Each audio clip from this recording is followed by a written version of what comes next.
You're selling yourself every day. You just don't call it that.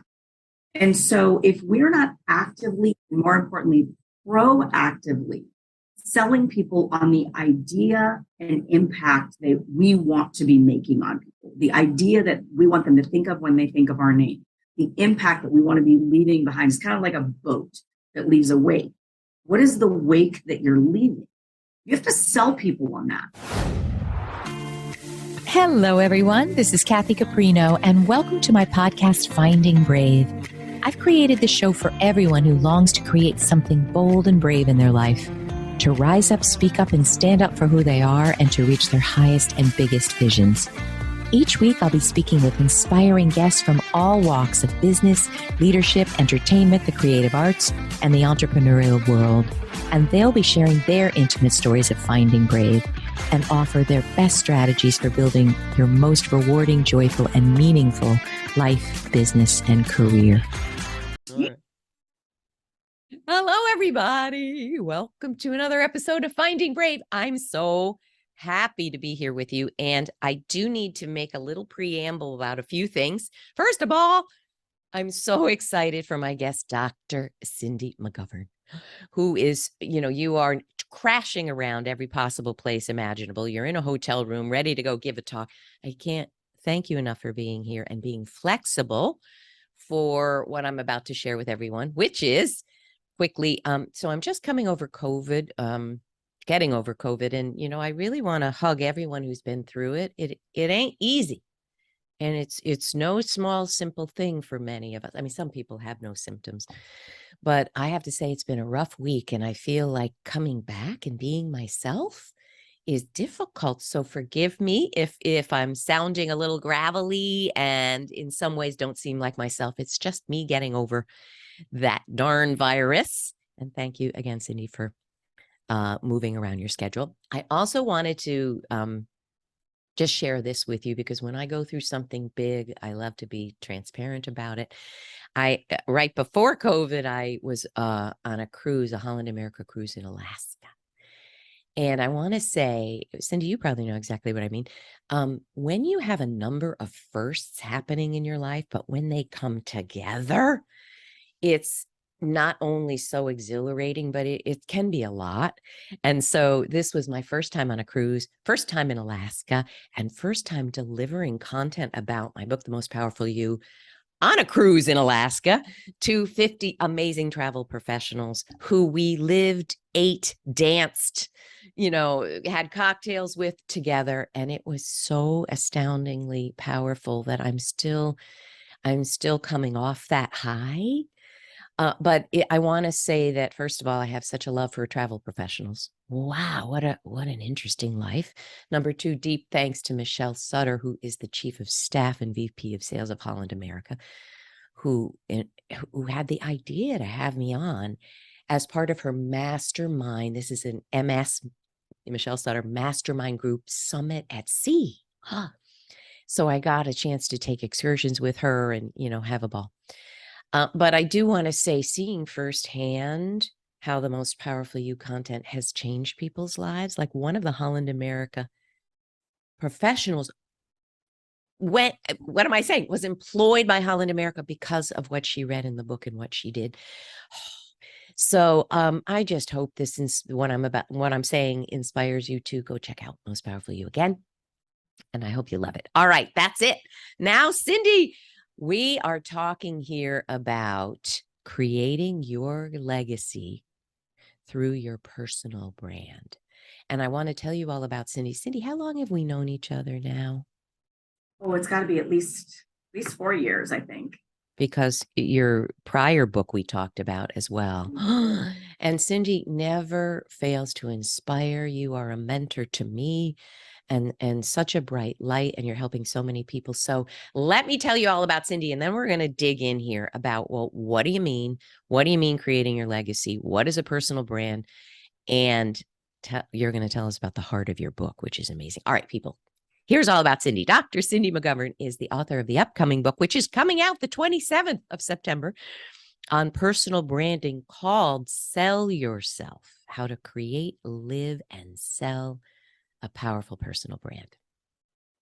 Often we don't hear sell yourself in the same way you mean it. We're going to dig right in on that. Dr. Cindy is the founder of Orange Leaf Consulting, a sales and management consulting firm, the author of the Wall Street Journal bestseller, Every Job is a Sales Job: How to Use the Art of Selling to Win at Work. And you are known as the First Lady of Sales. I love it. And Cindy speaks about personal branding, sales, and leadership topics all over the world, as we're seeing here. Again, thank you for making time here, in your crashingly busy book launch period. All right, let us, this, people, I send out a prep sheet to my guests, and they often write really compelling bullets that are the takeaways that they want people to get. And I just want to start with this. Having an idea of what your personal brand is will not make that brand powerful or effective. Ouch. You must thoroughly create an authentic brand and then live it day in and day out. And if you do that, your personal brand will be the most powerful tool in your sales toolkit when it's time to sell yourself. I mean, that in and of itself is a book. And of course it is a book, but we could have 10 episodes on this. But can you tell us what you mean by, just because you kind of identify your brand doesn't mean it's going to work, doesn't mean it's alive. Can you tell us more? Yeah, absolutely. So first of all, I'm so excited to be here with you, and thank you again for having me back. Because I'm such a big fan of Most Powerful You. And so this really dovetails into that, where you've got to be able to sell yourself. You're most powerful. You're bringing your whole self to the table. And what I mean in that bullet point that I shared is everybody has a personal brand, whether they realize it or not, they have. And so that's the first thing I would say is you've got one. Is it on purpose? But it's more than just having a brand and saying, I want to be known as these words. It's how you exemplify those words through your actions, through your life, how you create and craft your legacy, and more importantly, how it impacts those around you. Because without the impact, you don't have a legacy. Oh, wow. All right. Let me tease out some things for people. Let's just, me, I love to talk frank, right? Let's just get down to it. If we took the flip side of that, what you're seeing every day, what are people doing wrong with their brands? And maybe they're not even recognizing that they have a brand. What are they doing wrong? So the first one is the ones that are not recognizing that they have a brand. So they're in a separate population of their own. So you got to recognize you have one. Then you got to fix it and make sure it's on purpose and that you're living it and then you're actively selling it. But let's say that we'll take the population that knows they have a brand. But why isn't it getting them where they want to go? It's because they're not selling it right. Selling it. Tell us more. And well, people freak out about that word. And I used to be one of them. I mean, that's part of why I wrote the first book, is because sales is a life skill, not a business skill. You're selling yourself every day. You just don't call it that. And so if we're not actively, more importantly, proactively selling people on the idea and impact that we want to be making on people, the idea that we want them to think of when they think of our name, the impact that we want to be leaving behind, is kind of like a boat that leaves a wake. What is the wake that you're leaving? You have to sell people on that, because people too much credit for connecting the dots, right? We think, oh, well, I'm a good worker at work, so everybody knows that I want a promotion. I think it's a little narcissistic to think that everybody is looking at you, making you think. Really true. But what's funny is we don't want to sell because we think it's narcissistic. Wow. So if you flip that around a little bit and you think about it, it's actually less narcissistic to promote. It's actually better, because how can you truly create an impact on the people around you if they have no idea what your superpowers are that you could offer? Why wouldn't we want to tell people that? I so love it. So let me ask questions that I want to understand. As a person who has her own business, but also had a corporate life, I have a question for you. I so get it and live it that if I'm asking you to read my book, you to take my Most Powerful You course or the Amazing Career Project course, which we're promoting now, I've got to make it so compelling to you that you understand what is missing. If you don't, what you're going to get and why that matters, right? I understand that that is selling. And I even understand that when someone calls me and says, I found you on Forbes, I'm thinking of I need a career coach. Can you talk to me? I understand that that's a selling conversation. So I have question number one here. So many people, particularly women, think that this is gross. Ew, they're calling you to see if they should work with you and you're selling. Can I tell you what I think that means and you correct me? Yeah. I'm not selling as if I'm manipulating you to do something you don't want. I'm selling by sharing with you a very intimate, powerful understanding of what working with me will do. And I can do that because I've been doing it 16 years and I have stats and statistics. So it's not selling in terms of making you buy something that's not good for you. Am I getting it? You are 100% getting it. And I have a very different definition of selling that is very much in line with what you do, because it's the way that I sell. I don't actually sell someone on something. I invite them to buy. Oh, I love it. Because that puts them in the power position. Right. If I'm selling you, I'm the one pushing, I'm the one in power, I'm the one probably manipulating, probably, giving you all these horrible scenarios if you don't do what I'm telling you to do. But if I sit back and I ask questions about what you're looking for, and then I present options for you that I can offer, you are 100% in control of that decision. And you are 100% in control of your destiny, of what happens in that moment. You get to choose to buy. And show me one person on the planet that doesn't like to buy, right? Oh, I love that. So but I invite love them that to you do it. call it an invitation to buy. It is. I just had a quick example. So what I want to do is dimensionalize this for you people, right? So you understand what actions to take. I heard from a woman who read an article from Forbes 2013 and actually changed her career from it. So I said, you want to hop on a call? We just had it. And I asked her, what did you get from that specifically? And what did you do from it? It's one thing to read something, but you, special person, took action, right? But in the end, I followed up. What can I help you with? Is there any? And in the end, I sent her a follow-up email and it had 5 resources. 2 of them I'm giving to her for free because she took the time to talk to me. But I think it's what you're talking about that, she also is responsible for career growth at this very large company. So of course I'm wanting her to love my course, but it was an invitation. Let me give it to you for free. And of course I'm hoping you love it. I mean, we're all doing these things because we hope it makes a difference. But I think that that's exactly what it was. It's an invitation to check out some other things that I hope are useful. Yeah. But you did something in that moment in your conversation with her that I think people skip. You asked the right questions to uncover what specific things you could offer. And I think people think their personal brand is, well, this is who I am. This is what I offer to the world. We're multifaceted people. We're like a diamond. Every human being is multifaceted. You knew which facets of your shiny, awesome to elevate in that moment that would make the greatest impact on her. Interesting, Cindy. You could have talked and I about think books, you're right because I have 1,000 resources. That's it. When am I going to give her 1,000 articles? And Yeah. I even deleted a few. Like, no, let's not overwhelm. Too much. And I think these are going to be most helpful to her, not what I want to sell. Okay, I get it. Now, can I go back to another piece that you said? As an entrepreneur, I think we all know we're selling.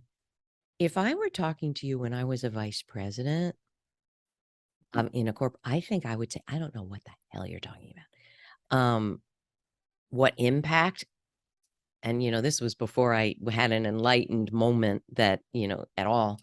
But question one, I think that corporate professionals struggle with this. Like, I do a job, I'm a marketing VP. What's the impact? I think I sell marketing products.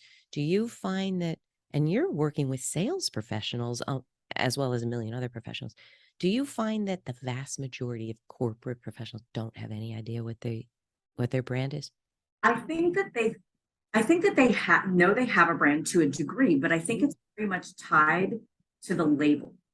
I think that that person that you're talking about would say, but I am the VP of marketing. That is the brand. No, your brand is that you're the lady that doesn't trust your team to delegate to. And yeah, you might also be the VP of marketing, right? So you have to recognize you're making an impact. You're maybe the diminishing manager. That's not who you want to be known as, but that's who you are because that's what you're selling people on. And I think that's where, an entrepreneur, they very much are selling themselves. They are the product, they are the brand, at least in the beginning as Right. they team. When you're part of a larger organization, and it's funny, I just wrote a blog on this too. Wow. I can't wait. We should link to that. Yeah. Well, Send me definitely, that. but there's a confusion between the company brand and your personal brand. You're right. In a perfect world, they would, align with missions and values and sort of the core pieces of it. But you are not the company brand. You are not what is on your email signature line. You are whatever it is, the impact that you're making on those around you, because that's the legacy you're leaving. And I'm going to use a term, and I find some leaders are tone deaf to this because they are so busy in their swim lane, going straight for the end of their career and what they think is important. They are forgetting what is being left in their wake. How to watch the back to see what's happening. What are you really selling to these people around you?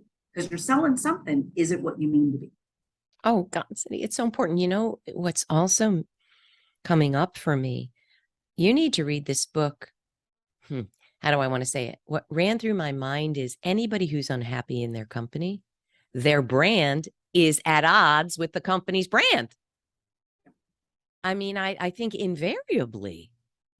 It's either that or they're selling the wrong thing. And it's funny, I have an example in the book of someone who keeps getting passed over for promotions and they don't understand why. And these are true stories in the book. All of them are true. Oh, wow. Obviously, in companies and everything. But the problem is this person is selling the wrong thing. They're doing all the right stuff on paper, but they are selling this, the world owes me a living impact versus I want to help because I want to help and I am aligned with the mission of this department and I want to make a stronger impact and I want to be a team player. They are playing the victim card. Are they doing that just in their effort to get promoted or just it oozes out of their body every minute? I think it's that they've been passed over for promotion so many times that it's starting to ooze. But what they're not recognizing is that's the story they're selling and that's what people are buying into. And that's what's unconsciously being transmitted and received. I mean, I think if somehow we were observing 2,000 organizations and 2,000 interactions, I think the transmitter and the receiver aren't even aware. There's just a yuck factor or that person's not promotable. Right. And sometimes it's hard to articulate why. All right. Now, let me ask this. The way you're talking about personal branding then sounds to me like the question is, who are you? Not only at your best, but every day. So, like if I thought of myself, tell me if I'm wrong. If I think of myself now, it's I am a good listener, but what that means is I'm able to pull out threads that allow us to make quick breakthrough. So good listener, empathic, I can feel what you're feeling, can translate thoughts and emotions into what action should be taken next. But if I think back of me as a VP, I was that. Okay. I was going to say, I don't think those things were as well defined and well honed, but that's who I was even back then. So I think that's your DNA though. I really did, like just knowing you and we have history, like I think that's in your DNA. But what I think changed for you is like, I believe you have to create the brand, you have to live the brand, and you have to sell the brand.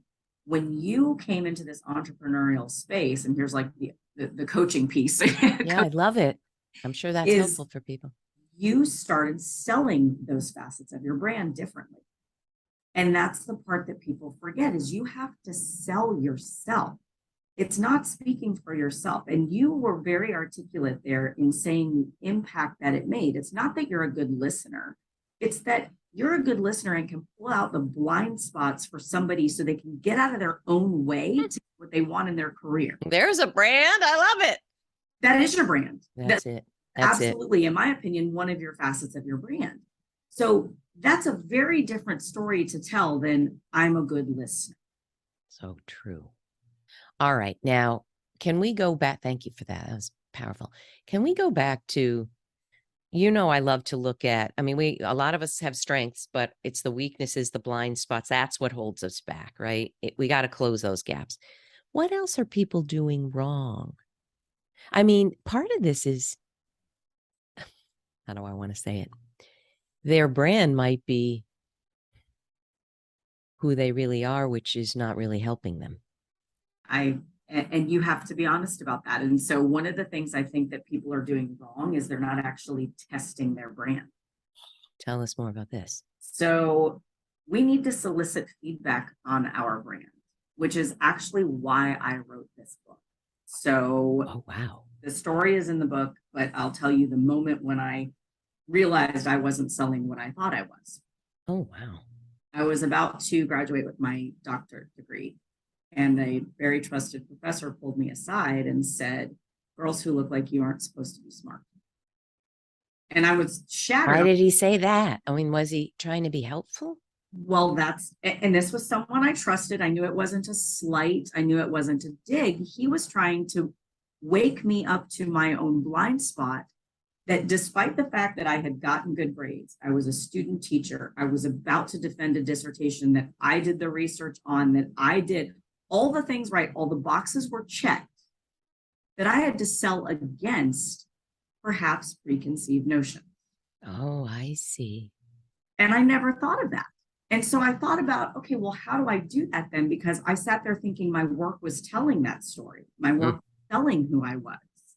And it wasn't. And that came to light. And so I was like, wait a second here. Like, why didn't anybody teach me this before now? Oh, my. Well, that's part of what brought me to write this book is, as I've been coaching our clients and speaking, and doing the same things that you do, really trying to help people to live their best lives, I'm recognizing selling the wrong thing because they're not soliciting feedback. They're not looking for someone to point out a blind spot.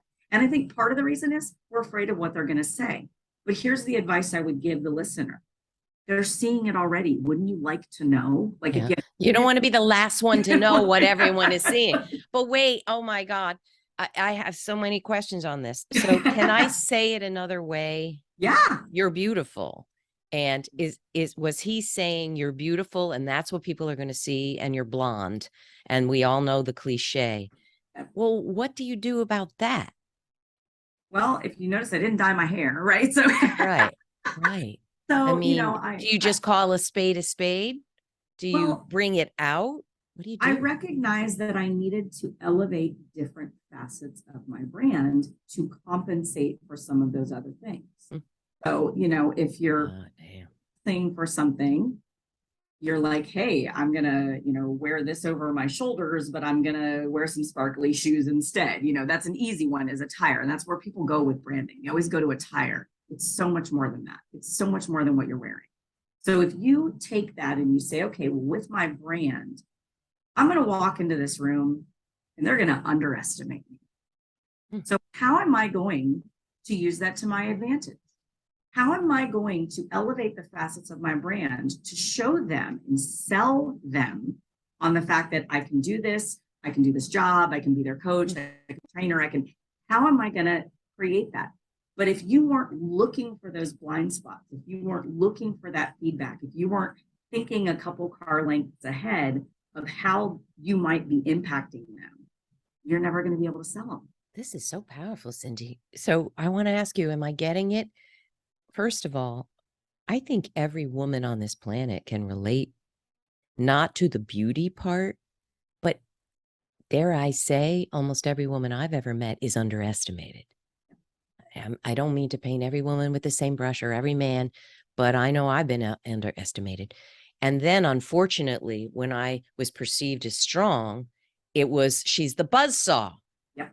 She's the bitch. Excuse me. Now this is going to be an explicit podcast. So, but what you've made me realize is when I stand up to speak in front of men, women, and people who, identify in every possible way, I'm pretty sure that, come to think of it, power is what comes out pretty quickly. And that is not unintentional.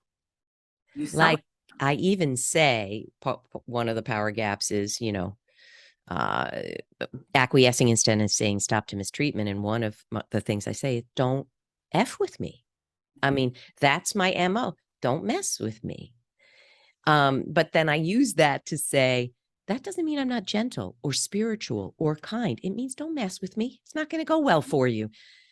I think that I've been unconsciously doing what you're talking about. Am I getting it right? You are 100% getting it. And I think that what's amazing, like, this is like the most amazing moment, because I think this is really fun, because I think women, nothing against men, I coach a ton of men, women haven't ever given themselves a moment to think about this. They haven't ever paused long enough to go, wait a minute, I want to sell my most powerful self, and these are the things that I'm going to do. I think we do it for some things, right? You're going to comb your hair, you're going to, do your research before you go in, you're going to practice your speech, you're going to do those things. But if you paused even for 30 seconds and you went, I'm about to walk into a boardroom of senior executives who don't think I'm ready for this role, and here's what I'm going to convince them of, you just created what I would call a sales plan. Oh, I love this. I'm also thinking, and your work and mine, of course, dovetails so well. I think one question is, are you buying into the brand they have of the brand expectation, the brand limitation they have of you? So I talk about this in the book as well. And I talk about don't sell yourself short, because we end up creating a box and then we live in that box. We're like a plant. We'll stay there. And so my invitation to all your listeners is, who chose that pot for you? Who decided that? And if you don't want to be there, the only person that can get you out is you, but you're going to have to sell your way out. So you're say that again. Say it again. Oh, I love it. You're going to have to sell your way out. And that's if you, okay, you're in a box. We know you're in a box. You know you're in a box. You're not going to hop out of it without selling your way out of it, meaning demonstrating very clearly, through everything that you do. And that's body language, what you say, all of it. All right. Now I got to ask this question. And, we're also doing a Forbes interview, and I'm aware of our time, so I'm going to make this fast. Even when I said what my parts of my brand are, I'm empathic, I'm a good listener, and I truly know how to tease out, probably better than most, what's in your way and what we're going to do about it. But what I hear in my career path assessment when I ask, what are your special talents? How do you stand out? It is the most platitudinous, vague, common words. I am kind. I am nice. I listen. And I'm like, darn it. No. And the example I'm giving all the time is, I have an anesthesiologist who's a client. And I said, what are your special talents? And she said, I don't have any. I go, really? Let me ask you this. Could I do your job? Well, probably not. She didn't even want to say. I said, would I probably kill someone within a week in the emergency room? Yes. I think you have some special talents. And I don't just mean what you learned in med school. I mean, you do this job differently from how he does this job. What am I rambling on about? Can you leave us with, I don't know, besides asking people, how do I come across? What do you think my brand? And you probably have to say it, how do I come across? I think people don't understand brand, right? The term. But how do you make sure that it isn't those vague things I've heard 10 billion times? I'm nice, I'm kind, I'm a good daughter. What do we do? What do we give them? What steps? What they're missing is the impact. So they have to do the exercise of taking whatever the word is. First of all, why are you choosing that word? Like, where did you hear it? Was that something that you think you should be? Or, nice and kind or two. And I just have to pause on this because I'm kind. I'm actually not nice. Like I beg to nice. differ, but I understand I'm what nice. you mean. I'm nice in terms of politeness, but as a business coach, I'm kind, which is if your baby is ugly, I'm going to tell you. Like, that's why you hired me. So I will be kind and I will give you a hug and tell you how to fix it. But I mean, if this is not going to work, I'm going to tell you it's not going to work. So I think we have to think about it one step further. So the exercise is you take the word and then you go, okay, where did that word come from? Is it really mine or is it what I think I'm supposed to be assigned? I'm from the South originally, so I'm supposed to be nice. Okay, I am. But I'm also breaking that exact same rule by being kind. Conflict with one another if they weren't both part of my brand. So where they both intersect and why they can both live harmoniously is because I can be nice. I can hold the door open for you. I can say please and thank you. I can send a nice handwritten note. I can do those things. But my kindness comes out when I'm making that impact. When I am creating a new life and a new path with a client that's saying, this is where your comfort zone is. You are going to have to not only jump over that line, but leap with a somersault to get where you go in your life. And here's how you're going to do it. So I would invite folks to think about the word and then what is the impact it actually makes? Because that's your legacy. If I don't have a story to tell about you, you don't actually have a legacy. Wow. To think about that. Like we think we do because it's like, oh, I can say nice things about Kathy. She's a good listener. She's a good that. That's not what you want them to say. You want me to tell people things that you've done for me, which is Kathy smacked me across the face and said to do this, and this changed my life. That's a legacy. And so it's taking those moments and thinking about those stories and those defining moments where you made an impact and making that your storyline. And then that's the most powerful you that you have to sell to the people around you. So that's the story they're telling about you. Because the other problem is everybody's telling the same narrative of, oh, she's nice, she's this, she's that. No. This grew my business because I did these things she told me to do. That's a legacy. I understand it so much better now, even though I read your book and gave you a beautiful blurb. So I'm going to recap, and then I want you to think about what is the one thing, where can we soak up all your deliciousness, but the one thing you want people to hang up from listening to this and go, oh my gosh. But I think what I'm getting here is, even when I look at when I was a vice president, I was a good listener, but I was a mediator, and I could say this faction is mad at this. And if we don't do something different that we can live with as the marketing team, the bank client's walking. What are we going to do? So it was listening, it was strategizing, it was dimensionalizing, and it was getting agreement. And that's part of, so you're talking about not only who you are, but how who you are makes a difference in how you do the work that makes a difference in the impact. Is that it? That's exactly right. Gosh darn, everyone's got to read this book. What's a thing you want to leave us all with that maybe we still don't understand? Anything? Yeah. So I firmly believe, and I talk about this in the book, that nobody does this life alone. And we help each other. But we have to work our network to be able to create a lasting legacy, because you cannot be a legacy amongst yourself. Have to in your own mind. Right. But the only way to create a legacy is to sell it to others, and then they continue to carry the torch.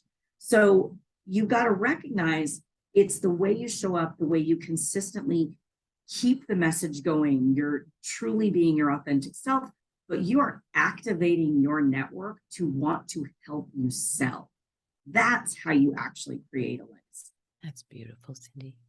And you've really made the word sell so palatable and so understandable. And so much better, frankly. We all can engage in what you're talking about. Thank you. Where do we learn? Where do we soak up everything? Your courses, your book, where do we go? So drcindy.com and CINDY.com, and then Orange Leaf Academy, and then sellyourselfbook.com. We're all over. Wherever books are sold. Thank you for coming on. I truly feel like I understand this much better. And I've worked with a lot of branding people. I'm getting ready to sell. Off I go. Thank you, my dear. All right, people. Now, Cindy's in the middle of a massive book launch, but I have a feeling wherever you see this posted, please leave us a question. Please. The fun is in where you don't understand how to do this, or where I think I get it, but I'm still stuck here. I think we'd love to hear that. And I know the book will address the vast majority of your questions, but please let us know, and please share this with it wherever you can. And thank you again, my friend. I wish you a Wall Street Journal bestseller, a New York Times bestseller. Why not? We all need to know how to do this and embrace it and feel good about it. And I think your book is the pathway to that. Thank you. It's a lot. Thank you for having me. Thank you, dear. All right, everybody, have a wonderful week, and we will see you in 2 weeks. Have a great time. Bye. Hello, everyone. Kathy here. Thank you so much for joining me today. I am thrilled to share that the enrollment window for the fall session of my 16-week Amazing Career Project course is open now. This session, which starts October 6th, teaches professional women how to take the 16 most essential steps to building a rewarding, joyful, and successful career in the fastest way possible. Through the 4 months of the course, you'll get 16 jam-packed instructional videos, 16 weekly live group coaching calls with me, 16 tailored homework assignments that move you forward fast, and so much more. Check out AmazingCareerProject.com today for some fantastic bonuses and savings for early birds. The enrollment window closes October 1st. Truly, this is a powerful investment in you and your career, and there is nothing to lose and so much to gain. I'd love to work with you. See you soon. Thanks so much for joining us today. And please don't forget to check out findingbrave.org for more programs, resources, and tips. And tune in next time for your weekly dose of Finding Brave.